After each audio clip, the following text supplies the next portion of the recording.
સુરત મહાનગરપાલિકાના કમિશનર તેમજ અધિકારીઓ વિપક્ષના લખેલા પત્રોનો યોગ્ય જવાબ આપતા ન હોવાનું લઈને કમિશનરની ચેમ્બર બહાર વિરોધ પ્રદર્શન પીઆઈ દ્વારા વિરોધ પક્ષના મહિલા નેતાને તેમની ઓફિસની બહારથી ખેંચી અટકાયત કરી સુરત મહાનગરપાલિકામાં આજે આમ આદમી પાર્ટી દ્વારા વિરોધ પ્રદર્શન કરવાની ચીમકી આપવામાં આવી હતી।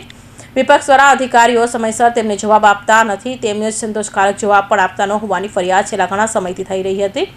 આવી સ્થિતિમાં આશ્ચર્યજનક કાર્યક્રમ કરવાની જાહેરાત આમ આદમી પાર્ટી દ્વારા કરવામાં આવી હતી। વિપક્ષના નેતાઓ દ્વારા સૂત્રોચ્ચાર કરવામાં આવ્યા હતા કે પોલીસ અધિકારી ભાઈ ભેગા મળી ખાઈ મલાઈ।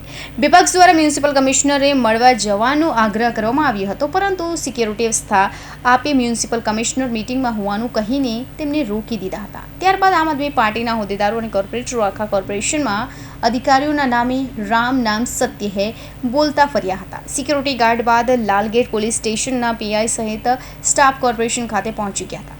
પોલીસ અને કોર્પોરેટર વચ્ચે જબરજસ્ત ધક્કામુક્કી જોવા મળી હતી। આમ આદમી પાર્ટી દ્વારા કરવામાં આવેલા વિરોધ પ્રદર્શન દરમિયાન આપના કોર્પોરેટરો દ્વારા પોલીસના વર્તનને લઈને ભારે રોષ નોંધવામાં આવ્યો હતો।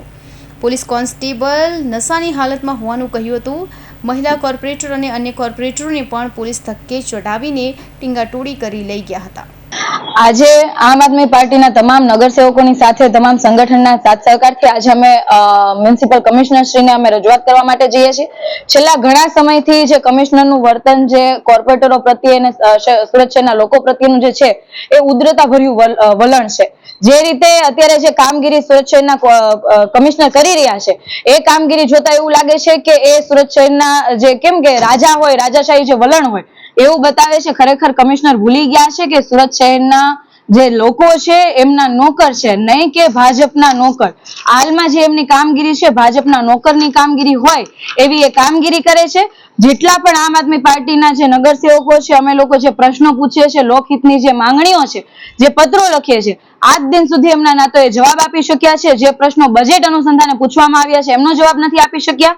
તો આના ઉપરથી એવું સાબિત થાય છે કે લાખો કરોડોનો જે કૌભાંડ છે ભાજપની સરકારમાં થઈ રહ્યો છે, તો માત્ર ભાજપ વાળા જ નહીં પરંતુ આવા જે અમુક અધિકારીઓ છે એમનો પણ સાથ સહકાર એટલો જ છે કે સુરત શહેરના લોકો જે પરસેવાની કમાણીથી જે લોકો વેરો ભરે છે એનો જે પગાર ઉપર આ જે કમિશનરને જે પગાર મળે છે એ પગાર ઉપર એ લોકો જે કામ કરે છે ખરેખર ભાજપના નેતાઓનું કામ કરતા હોય એવી રીતના કામગીરી છે જે બિલકુલ ચલાવી શકાય એમ નથી।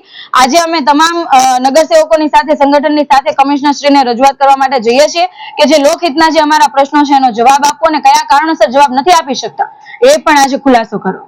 વિપક્ષ નેતા પાલ સાકરિયાએ જણાવ્યું કે અમે જનતાના પ્રશ્નોને લઈને અધિકારીઓને પૂછવાનો પ્રયાસ કરીએ છીએ। લોકશાહીમાં કમિશનરને પૂછવાનો અમારો હક છે, છતાં પણ કમિશનર અમને મળતા નથી અને અમારા પત્રોના જવાબ પણ આપતા નથી। આજે જ્યારે અમે વિરોધ કરી રહ્યા હતા ત્યારે હું વિરોધ કર્યા બાદ મારી વિરુદ્ધ પક્ષની ઓફિસ તરફ જઈ રહી હતી ત્યારે અન્ય મહિલા પોલીસ કોન્સ્ટેબલ હોવા છતાં પણ પીઆઈએ મારો હાથ ખેંચીને અટકાયત કરવાનો પ્રયાસ કર્યો હતો, જે ખૂબ જ દુઃખદ છે। હું શાંતિથી મારી ઓફિસમાં જઈ રહી હતી, સૂત્રોચ્ચાર પણ કરતી નહોતી, છતાં પણ પીઆઈ દ્વારા મને રીતસર ખેંચવાનો પ્રયાસ કરવામાં આવ્યો હતો। Bureau report, Hind TV news, Surat.